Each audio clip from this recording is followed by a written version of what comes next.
What's up everybody, my name is Dibz, and today I'm going to talk about ways to better reinforce your army as Zerg.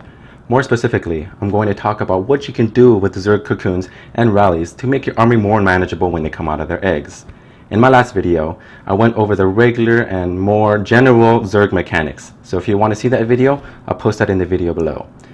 In this video, I'm also going to talk about ways that you can use your egg rallies to either defend an attack or issue an attack. This will teach you the idea of pulling the attention away from your opponent as well to make your attacks more strategized. Alright, so let's just jump into it. Alright, so there are two different ways that you can do it when it comes to regrouping your army as Zerg. The first way is that you can set all of the rallies of your hatcheries within one group to a certain location.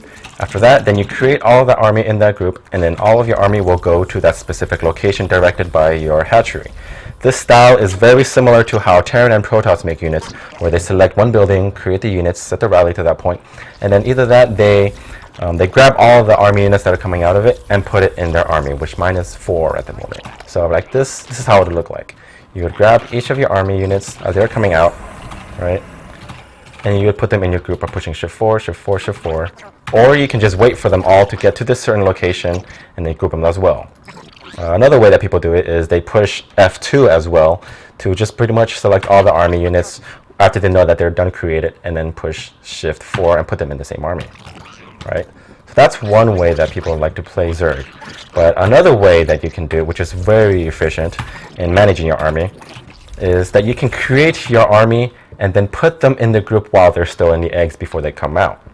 What this does is that, let's say you have this group of army, right, trying to attack this one area, but you have your hatchery select, or your hatchery rally point set here, and you want to create your army, and then you have your rally point set, right? You're attacking this area, and what happens when the units come out? They come to this specific location only, and you have to wait for them to come out before you start selecting them into your group and rallying them to regroup with this group, right?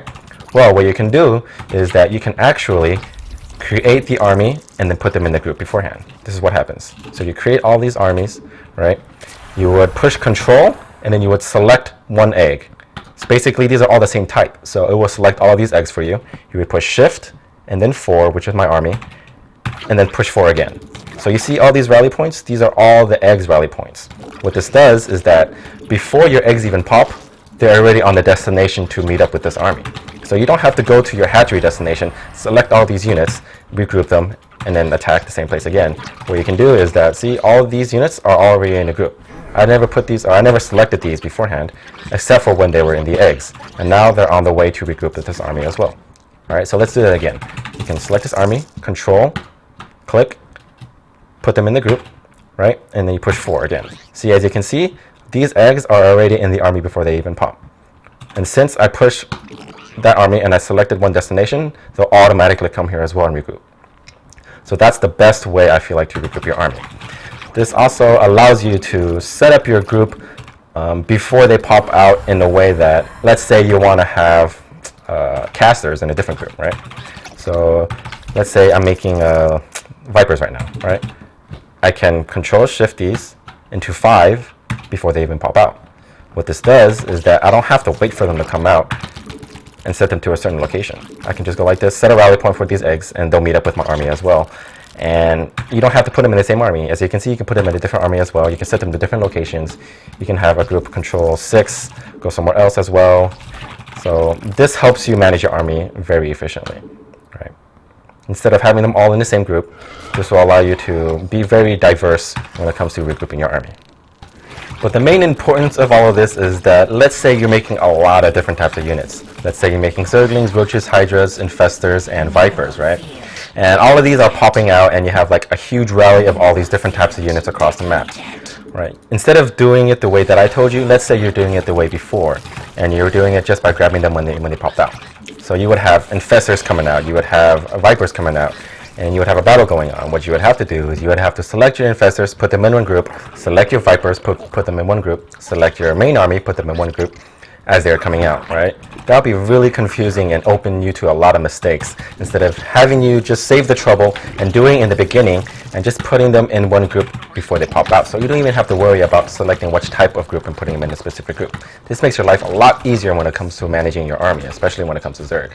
Because that's what the main advantage of Zerg comes down to when it comes to regrouping the army and production. because you can actually select your army before it comes out. Protoss and Terran, you can't do that. You have to wait for your army to come out, and then you can select them and put them in the army. Alright, so what I just did with my eggs and my units, you can also do with every unit in the game. You can pretty much do that with drones and overlords as well. One reason why this is important is that, let's say I'm making an extractor and a fight is going on. I can create 3 drones from here, right-click this extractor, and then these drones will go to this extractor and start mining it once these are both finished creating. This is important because let's say you're fighting a battle and then you create this extractor, but you don't select any drones to put it in there, right? So you fight, you forget, and then let's say 3 minutes later, oh crap, I have this extractor that I need to put drones in, but I forgot because you're too busy fighting a battle.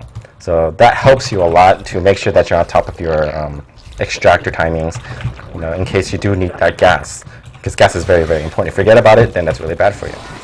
But the best way, of course, is to realize that your extractor is like right here. It says structure complete 2. You can realize that that is complete and then put your drones in there right away. Because if you, let's say you create, alright, let's create an extractor here, and then you have the drones creating. But when this extractor is creating and these drones are already done, there's going to be some downtime before those drones can actually start mining because the extractor is still building, right? So it's a little bit of an easier way for you to not have to keep track of everything. Because like right now, let's look at this. They have all this downtime. They could be doing something else. They could be mining, whatever, blah, blah, blah. But of course, like I said, the best way is to just realize that it's created and then put your army in there. But if you can't, if you're busy doing something else and fighting, then you can just do what I just did and just create these 3 drones, right-click it, and get the job done. So instead of drones, you can also do this with overlords as well. Let's say you want to scout, you want to create a good overlord spread so you can have a view of your entire map. You can create one overlord, right? Right-click. This is the rally of the egg, right? This overlord will then go all the way over here. You can make an overlord, and over here, make an overlord, right-click, make an overlord, right-click, make an overlord, right-click, blah, blah, blah, blah, blah. So this creates the overlord spread all over the map, right? This will help you easily spread your overlords instead of having to wait for them to pop and then, you know, reselect them and move them everywhere after they're done, because that takes forever if you do that manually. Okay, so just to be thorough when it comes to eggs and creating your army, whenever you create an army from a hatchery and you select them into your group and you see this rally point, these eggs don't have the ability to attack. So pretty much what I'm trying to say is that when you right-click and you attack, these eggs aren't going to do anything until they reach this point. So when you right-click like this, they're not going to attack anything that they see, even if it's an enemy. They'll just go to that point and location until they reach it. And then once they reach it, then they'll, well, if they see an enemy, they'll attack it once they reach this location. So what I normally like to do is, whenever I create an army, I create it into a group, and I'm constantly left-clicking, or I'm constantly A-moving, and I'm constantly keeping up my army like this, right? You A-move, you attack this, you right-click, A-move, right?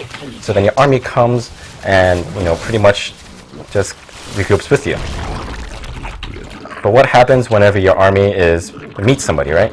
You want to make sure that it attacks anybody when they're coming out. So like these units, they'll attack now because I A-moved, right, once they popped. That's very important because you don't want to have any of your trailing units be attacked by other units and not, you know, try to fight them.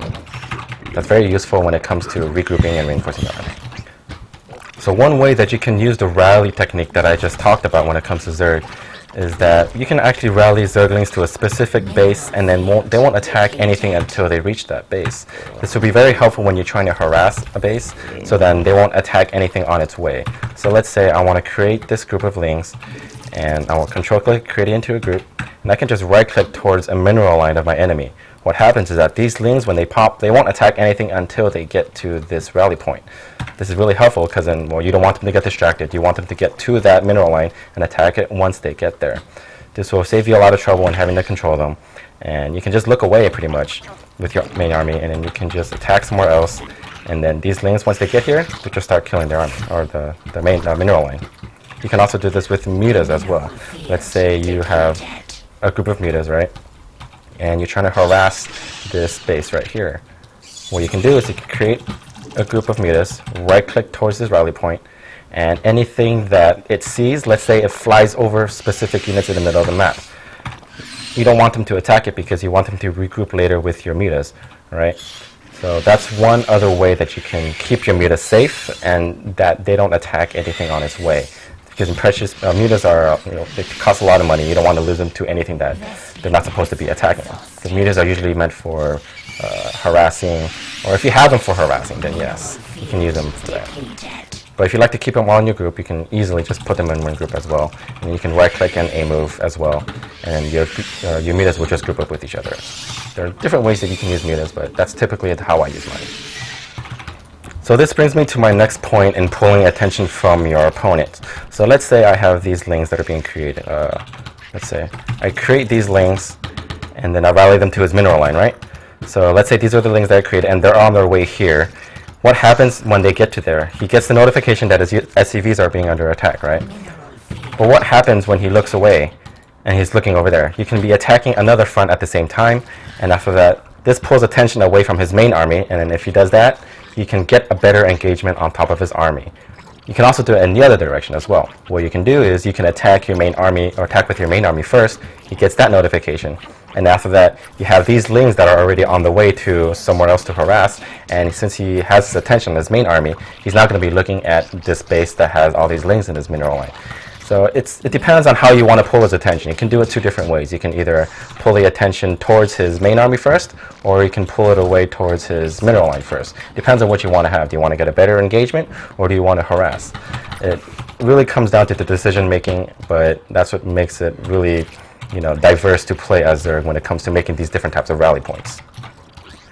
Alright, so let's say you want to do an attack sooner than you want to wait for all of your eggs to pop. Let's say you want to make all these lings, and instead of waiting for these to pop here and attack there, you want to use these instead. So what you can do is you can actually attack towards this, control and shift click these lings in this group, and it will deselect all of the lings in that group, right? But then what happens when all of these lings pop? These lings will then be a part of this group as well. So pretty much what you just did was you deselected all of the lings in your group, but kept the remaining lings that were coming out of your eggs, right? So what this does is that this allows you to sustain a certain amount of lings in your main army instead of completely getting rid of all of them, if you know what I mean, right? Because so what happens if you wait for all of these eggs to pop, right? It takes too long for that to happen. So what I just did, Control, Shift, and click, deselects all the Zerglings in the army, and these lings will start doing their job. And then all the lings that are coming out will join your main army. That's a different way that you can use your main army as well. You can actually say that that is pretty similar to using the Alt ability. So pretty much what you can do is, like I said in my other video, you can select these lings, push Alt and 7, and it takes them out of this group of units, right? So the difference between Alt and Shift Control clicking in your main army is that when you push Control, when you have all these lings here, right, and you push Control and Shift and click, it takes all of the Zerglings out. Yeah, these are following one unit though. So, all right, so let's say they're here. So if you push Control and Shift and you click, all the lings are out. But instead of doing that, you can just select these and push Alt and 6, and you can use this group instead. Right, so it depends on if you want to use only a small group or you want to use the entire group of that one type of unit in your group. So there are a little bit of different uses that you can use. So pretty much Shift is for your entire selection and Alt is just for a smaller group. And the reason why that's important is that if you use Alt, you can grab different multiple units too. You can push Alt 7 and have this group here.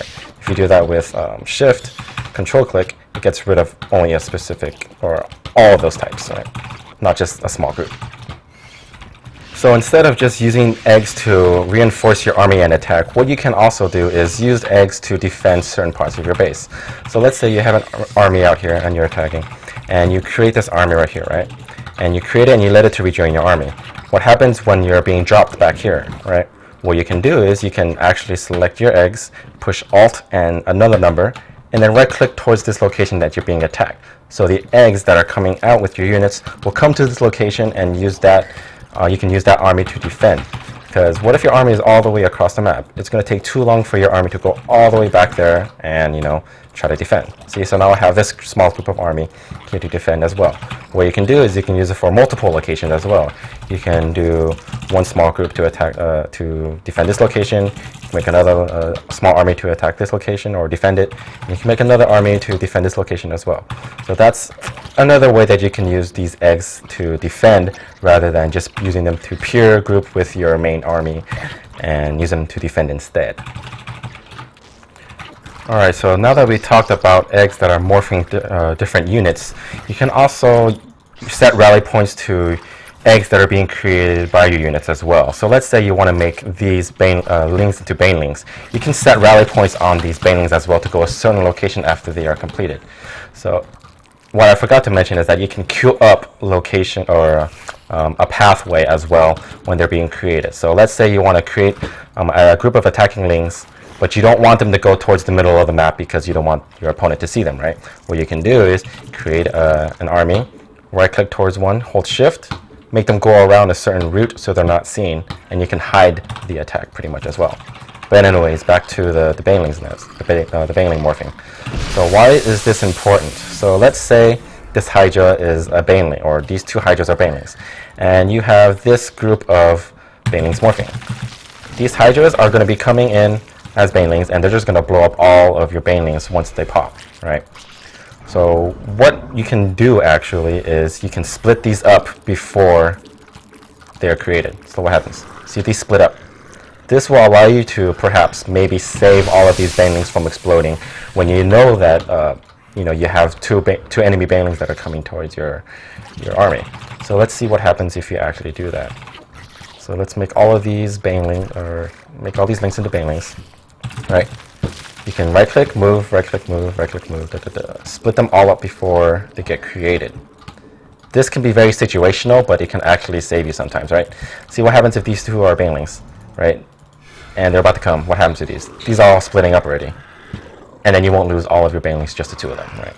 So you can not only do that with just regular cocoons, you can do them with Zerglings morphing into Banes. You can also do them with lurkers, Hydras morphing into lurkers. This is very useful because let's say you need to set up a concave before an enemy is coming. You can split up your lurkers like this. And then once they're being created, they'll go to that location, and you can actually Shift Q burrow as well once they're created like this. Shift R. Or actually you have to wait for them to all be finished, right? Actually, yeah, you would have to wait for all of them to be created to do Shift R. And then, because then once they're split like that, right? What I just did. The reason why you want to split your lurkers is important because you don't want them all to be in one location. But yeah, the main point was that you can do them with not only banelings and regular cocoons, you can do them with lurkers as well. Because what if you need to get into a split up location before their army comes, right? It can actually save you quite a few seconds instead of just manually doing it after they're created. And it can save you a major battle in the beginning, and you can actually even win you the game if you do that. Alright, so let's go over the main points that I went over in this video. I talked about how to put your eggs into a group before they're created. So what you do is you would create your army, right, like this. Create your army. You would push Control and then left click on the larvae or on the eggs, and then you would put them into your army. That's what we went over the first time. That's what we first went over. And then next, I talked about how you can rally eggs to either your army for regrouping, like this, or you can rally them to other parts of the map to attack or to defend your main home base, right? And then lastly, I talked about how you can use eggs morphing into different units, and you can pretty much pre-spread them so you can save your army from being blown up by just 2 to 3 banelings. Alright, so that's about it for this video. If you liked it, please hit the like and subscribe button so you know when my next tutorial is out. In my next tutorial, I'm going to be going over the Shift Q command and what kind of use you have with abilities, how it's going to be beneficial to your army, and how you can actually use it to defeat your opponent. If you have any questions or any suggestions on what videos to do next, please comment in the video below, and I'll try to get to them as soon as possible or even answer them in the next video. So yeah, I just want to thank you all for watching, and I'll see you in the next video. Thanks.